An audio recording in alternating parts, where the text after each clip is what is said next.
And now, here's your host of Shaping Success, Wes Tankersley. Third time's a charm. Let's hope so. Here we go. We are back again. This is Shaping Success, or well, Two Nobodies Who Know Nothing on the Shaping Success Network with myself and Robert Watson. Just make sure that you go follow us. If you'd like to support the show, you can go to patreon.com/Wes Tankersley or subscribe on YouTube and leave a review on Apple Podcast. Robert and I have done this. This is the third time now this morning, so we apologize if you're just joining us for the first time. But the topic that we want to talk about this morning has to do with reading, writing, and math scores throughout the U.S. and other countries. So there's a chart that we saw that was kind of a big decline in everything. So we'll chat about that in a minute here. Robert, tell us a little bit about why you wanted to talk about this morning. Well, when we originally were branded as a Two Nobodies Who Know Nothing, we were talking about education, and the Two Nobodies Who Know Nothing. You have 2 degrees. I have 3, working on 4, and already signed up for 5, which is my PhD. So you taught for multiple years. I've taught for years.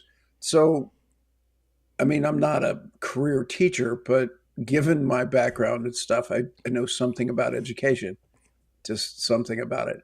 And so I'm always looking at what happens because I have this unique position of basically going to school in the 60s, 70s, 80s, 90s, 2000s, and the 2000, whatever it is now. So I've not only been in school, and I still know virtually nothing. But the cool part is I've had this interesting perspective because I have different slices of time, and I get a chance to see what the expectations are in each one of those time periods. Yeah. And also, in the meantime, I've raised 5 kids. So I have some conception of, what it was like for them. So we have all these little data points, and I'm not saying that my view is expansive, but the reality is that we've seen a general decline in the ability to educate our children. Now, how you want to measure that's fine, but of course, the Organization for Economic Cooperation and Development, which is 18 developing democracies, of which we are one, it's across all of them. Yeah. This is the West. In the West, education system is on a decline. For whatever reason, that's where we're at. Yeah, and one of the things that too, like, there's a couple things I want to bring up about that is, like, as you go through, because my degrees are in education, and one of the things that you have to do is you have to take these classes that are almost like history of education, right? So you're learning about the education system as it goes on. You are from a different generation than I am. I grew up in a generation where because I was born in 1980, when I was in the 3rd grade, they had computers, but they didn't have computers that we used every single day. Like you would go in, they had a computer lab. I remember the first school that I went to, it had 3 computers in it, and we would play Oregon Trail and Number Munchers on that. And then when I was in middle school, you would go to the computer lab, and that was kind of what we did there too. And then when I got into high school, we started typing because that was going to be the big thing, and then the internet came out.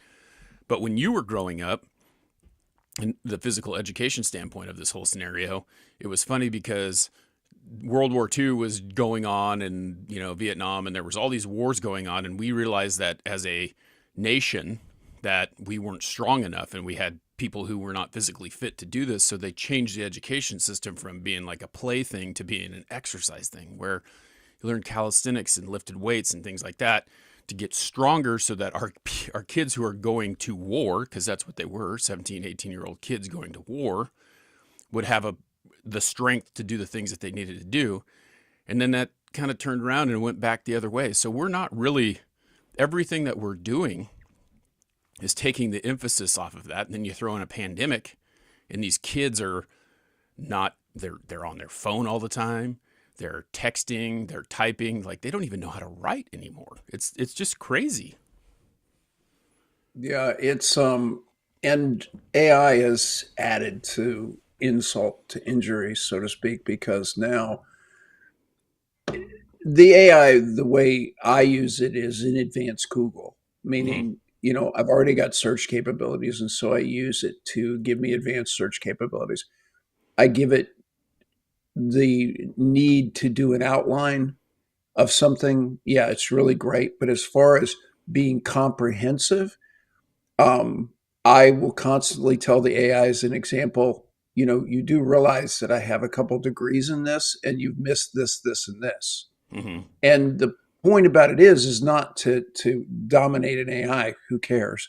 The reality is that they're incomplete and they're not going to um, get the total picture. And so the idea that you're educated, it means that you have a broad education, and to be stuck on your phone, which means you're Googling or using AI or something like that, you're getting this incredibly narrow perspective on the world. You've learned virtually nothing, been nowhere, but yet you're an expert on what? On everything. Yeah, right. And so there's this really incompetency side issue here that says, as you said, you can't write, you can't read. People don't read books. And I'm like, there's a reason you read books. It actually does something unique to your brain as it wires you. Yeah. It's very different. And so, the world's drifting toward podcasts, and podcasts have a different, completely different communication effect. These are all kind of slamming together at warp speed on a system that already the data says is performing extremely poorly. And now, as you put it out, COVID, all these other things are slamming it all together at the same time.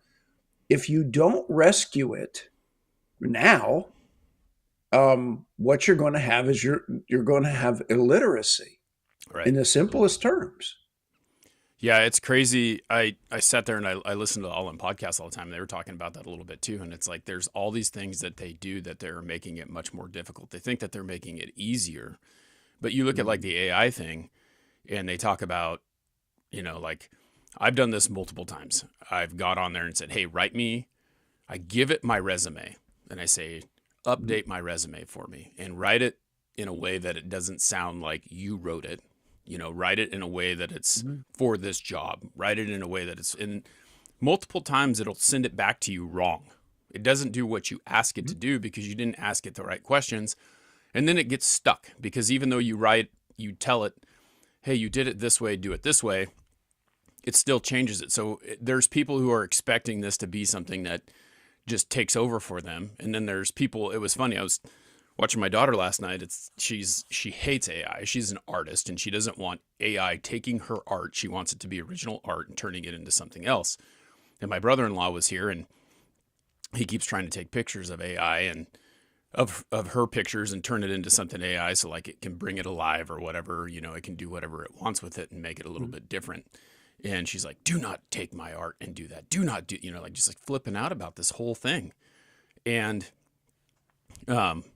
she just AI this, AI that. And then next thing I know, I go upstairs and she's looking at her phone for some help with her math. And the first thing that pops up is Gemini from Google saying, this is the answer. I go, you're using AI right now.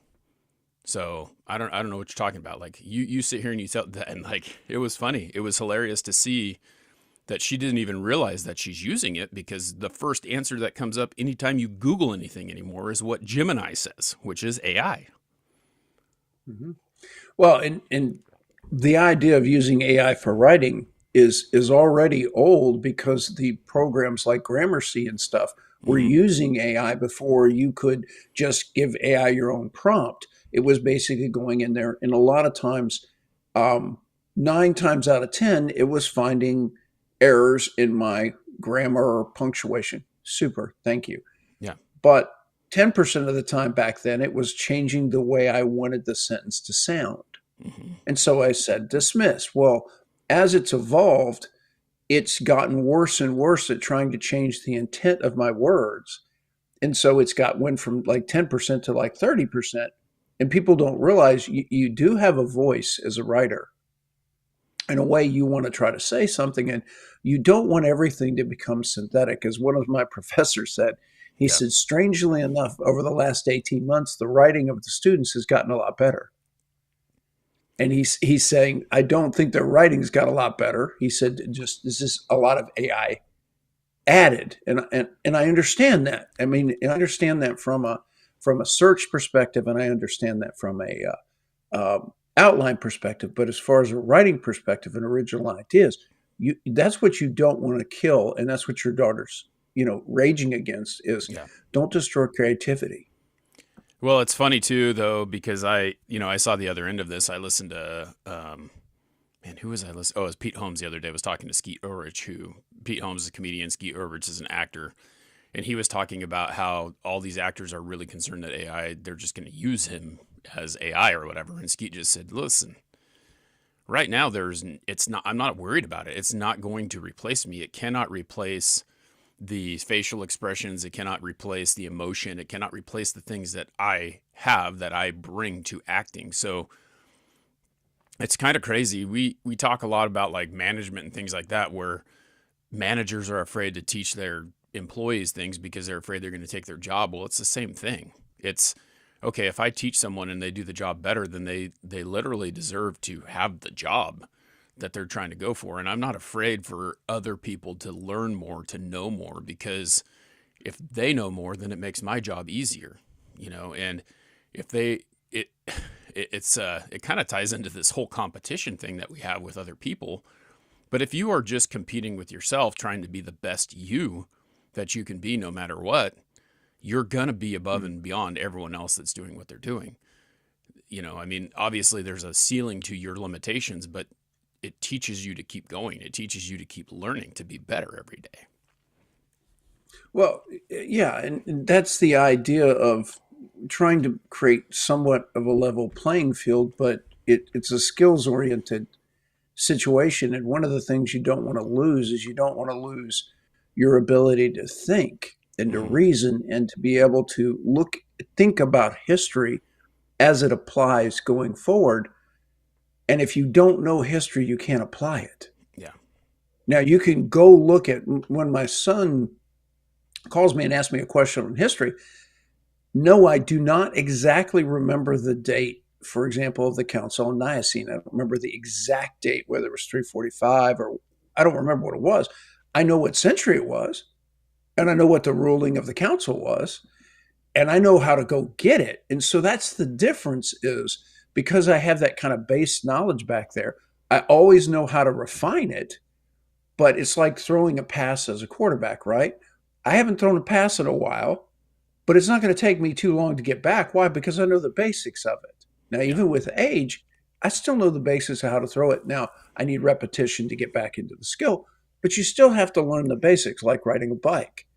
And the fear is that when you do these things, we're talking about the phone, we're talking about AI, you're never learning the basics. You're never learning how to write. You're never learning how to read and assess. And if you don't have the basics, you're going to be literally dependent on the AI for logic. Yeah. It's crazy. There's That's scary. so many things going through my head right now, that has caused this scenario. And it's not just AI. It's lots of things in life. Mm. No Child Left Behind, is one of them. It's like when we go and we sit there and we decide that we have to teach the rest of the class down to a lower level because the kids that are on the lower level cannot get up to the kids at the higher level, so we need to get everyone in the middle. That's a problem.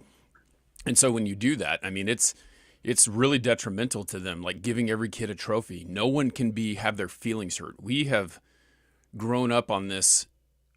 Life has always been survival of the fittest.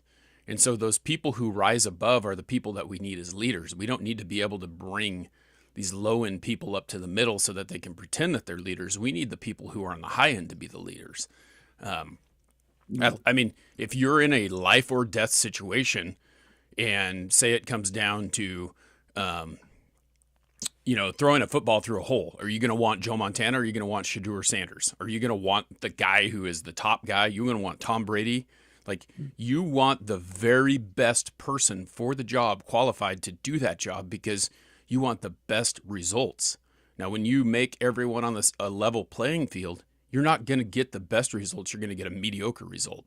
And that's where it really has come down to is instead of having these talented and gifted classes for kids anymore, they just try and bring the low end up to the middle and they bring the high end down to the middle because they can't challenge them anymore. And then now you have kids who are just bored in class. And what do you think is going to happen there? Yeah, as again, in a different educational system, you were born in 1980. I went to college in 79. Hmm. So the difference in growing up in the 60s was we were still basically looking at accelerating you when you showed promise in math, science, or reading. They accelerated you to basically pull that better out of you, right? To Yep. get you moving and grooving, not necessarily. And so, like when you went to high school, you had two choices, right? You could go accelerated because you'd been in accelerated in elementary school and junior high, or you could do, in my case, I decided to go normal classes and then play sports because it was really hard to do both. Right. It was to go accelerated and to play sports. So I decided and opted to do the other. Now, it always has an impact, but I think overall that they pulled the best out of me. But I still showed up to A&M in 1979, took my entrance exam tests, and they said that I was deficient in English. Yep. So I took a remedial class that counted for 2 hours that did not count on my degree plan because it said it would help me with structuring my sentences and stuff. Yeah. Yeah. I mean, that was my same scenario with math. I mean, I was a terrible math student. I think I did everything I possibly could to not get into math class. And then we had kids that were in the sixth grade walking up to the high school to go take high school math because if you were there, we're not going to bottleneck you down here. We're going to get you, we're going to push you up. And it's just crazy because I tell my daughter that she's like, I hate math. And I said, I hated math too. But I'll tell you what, when I went to college, I still had to do it and I didn't have a choice. And I had to start 3 classes below the first class that I had to take. So I had to take 3 semesters of math before I was able to get in a math that actually counted. So they're not doing us any favors by pushing us out. They have to push us towards it. And, you get that complaint all the time. It's like, it's funny. I wish I could talk to some of my teachers because I now realize and understand why you want to do the work, right? Why they want to see that you know how to do the work because you need to have the ability to work that out in your head so that if you don't have that option, you're able to do it. I mean, I have to calculate square footage a lot on my job. And it's like I didn't know how to do that until I mean I kind of knew, I kind of had an idea, but I didn't really think about it. And it's a very simple thing, but I didn't have that basic skill.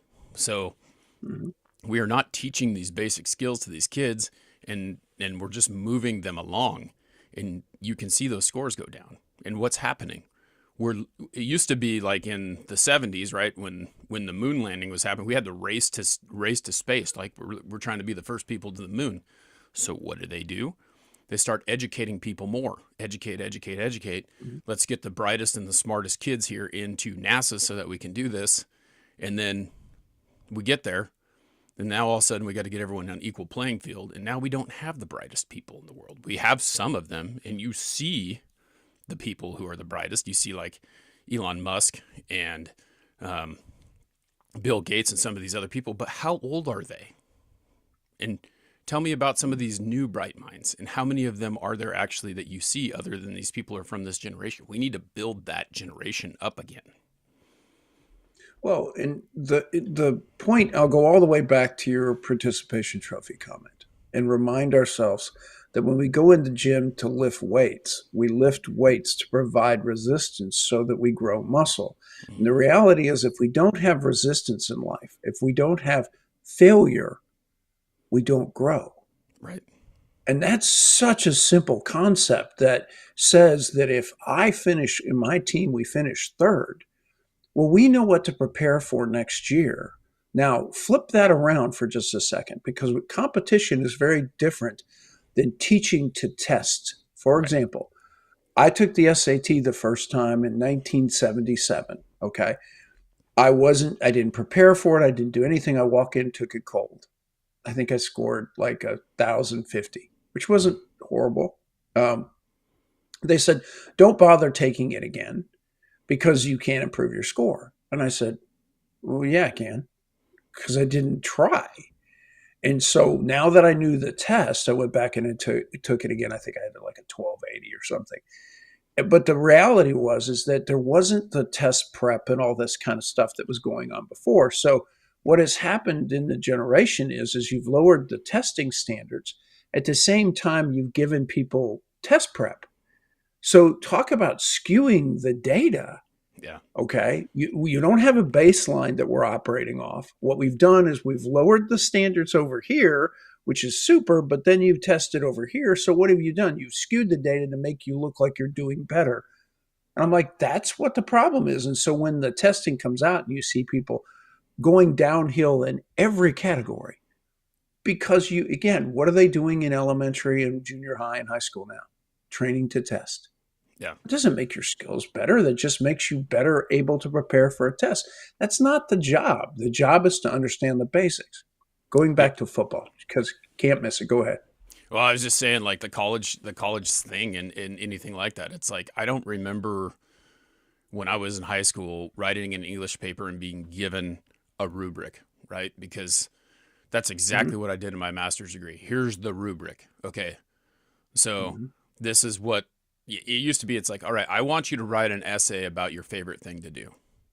That was it. Like, it was very bland. It's like, okay, this is what you have to do. I want to see where you can write and what you've learned from the information that you got before. And now it's like, all right, here's a rubric. You need to hit these 5 points.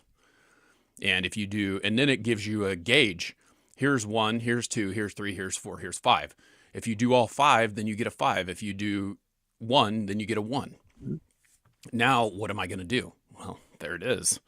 That's what I got to write. So how am I going to write that paper? Exactly how you want it, so that you can show that I can follow your checklist to get a good grade instead of making people want to learn about things, and what you take from something is going to be completely different than what I take from something because of the things that I have been through. And it's funny that you talked about the SAT scores, because I never really even thought about it that way. If you are giving the SATs to someone like yourself and you go in there and you score 1,000, and then they go, here's what the test's about. Then you go back in there and you take it again. Of course, more, you're going to get a higher score. Now, does that mean that someone who has a low score isn't smart? No, it's just in a different way. And so we're not putting people where they need to be because we're inflating their score to put them where we want them to be. Yeah, and that's but remember, in my generation, we had full-blown VT programs. Vocational training was not this big stigma. Yeah. We, again, graduating class in high school, approximately a quarter of the class, 1/4, 0.25% for those who can't do a quarter. The reality is those went to college. 75% did not. Yep. Why? You weren't college material. Yep. Because every degree didn't lead you to a job. You're going to college because there were specific reasons you wanted to be doctor, lawyer, whatever. You knew exactly what accountant, whatever you wanted, and then you were going to go on for advanced degrees, maybe. But the reality is 75% of a high school class did not go on to college. What's it? Yeah, it's funny too, because I think about it. It's like the reason why you took the SAT and the reason why I took the SAT are completely different than why most people take the SAT, because it's a college entrance exam, right? And I'm out there trying to get on the football team, and I have to have a certain score to get on the SAT to get a scholarship. And I didn't have that score, so I studied some more and took it again, but that's other people are taking it to get into college and they don't. And it's kind of a double-edged sword, I feel like, as we talk about that, because I feel the way that I feel, but I also think from a motivational standpoint, telling someone that they can't go to college because their score is super low, allowing them to take it again, the SAT, to get a higher score so that they can actually get to where they want to get, also is something that drives them to be better, right? So it's kind of that double-edged sword where you're like trying to pigeonhole a guy. Okay, so you got 1,000 on the SAT, you'll never be an aerospace engineer. But if you go and you apply yourself and you work harder and you study more and you actually develop those skills that you did not have, not just study the test booklet, then do you deserve that, right? And so I don't know. I don't know what the right answer is. My head immediately goes to, well, you got to wait 4 years before you can take it again. You can't take it 6 months later. You got to wait.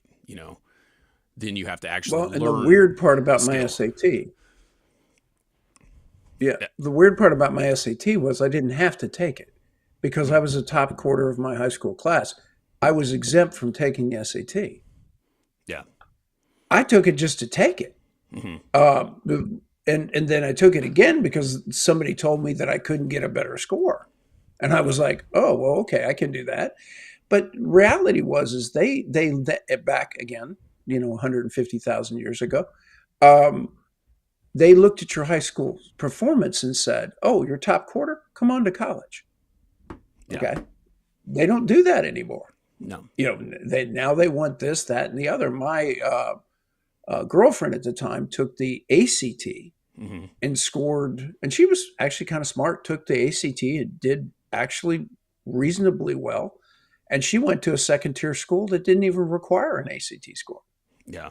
because of where she finished in high school. So again, it's a system that we've tweaked a gazillion different ways. Here's the point: the trends chart so we're doing badly. Yeah. Exactly. That's it. So we're not doing the Stop right tweaking. thing. And what are we going to do to change it instead of giving more people the opportunity? Because I think that's the biggest thing. And back to the All In podcast I was listening to this weekend, and they were talking, and I really liked what they were saying. Is it used to be, right? You're going to go in a trade, you just go do the job, right? And you can still do that at some point, but you're not going to get paid as much if you don't have the skills or the ability. So you can go to a vocational school. You go to a vocational school, you learn HVAC, you learn how to be a paramedic, be whatever, like these trades. If they just made trade schools free so that people can make more money coming out of college, then they would have the more ability to get these people back into these trades, which is what we need to do, because not everyone should go to college. But and I'm telling you, I taught senior project. I taught a junior class that was a precursor to senior project. Where are you going to college is the number one thing. And 90% of the kids made up some story of where they're going, why they're going. And then 50% of them tried, and then 25% of them made it, just like you said. So we're still getting the same result from allowing these kids to go to college, but everyone's saying you have to go to college or you're not going to be successful. So it's not a win situation to send everyone to college, and they just need to figure that out. Well, and also too, we're talking about people that went to college versus graduated from college. Yep. Last time I checked, a lot of the great entrepreneurs didn't graduate. Yep. They got there and They they got were into challenged some of enough the and challenged themselves more in a different way. right, and they did it in a completely different way. Or Michael Dell created a computer company from his high school dorm room. Yep. And what was he doing? What were his grades doing at the time? They were sucking. Yep. Why? Because he's running a business. I mean, how does that translate? In other words, college is one answer to making a good society. It's one answer. One. Yep. Vocational training is another. Entrepreneurial training is another. Realize that there's no panacea, and they basically sold a generation or two this panacea that college is the answer to everything. It's not. Nope. It is a answer, not the answer. Yeah, and just because you go, it doesn't make you smarter. That's all there is to No. it. And I got a bunch of degrees to prove it. Yeah. Well, as always, Robert, great conversation. Challenge your kids to be looking outside the box and work a little bit harder. And failure is not a bad thing. That's all there is to it. We have to figure out a way to struggle through it and get better on our own. So thanks again for hanging out, everyone. And we will see you next Monday. Two nobodies who know nothing, and you know how much we really know is nothing. So we're here to talk about it. As I said before in the beginning of the show, if you'd like to support the show, go to patreon.com/Wes Tankersley. Subscribe on YouTube. Give us some super likes. Leave some reviews on Apple Podcasts. It really helps grow the show. And we will talk to you next time. Have a wonderful week, everyone.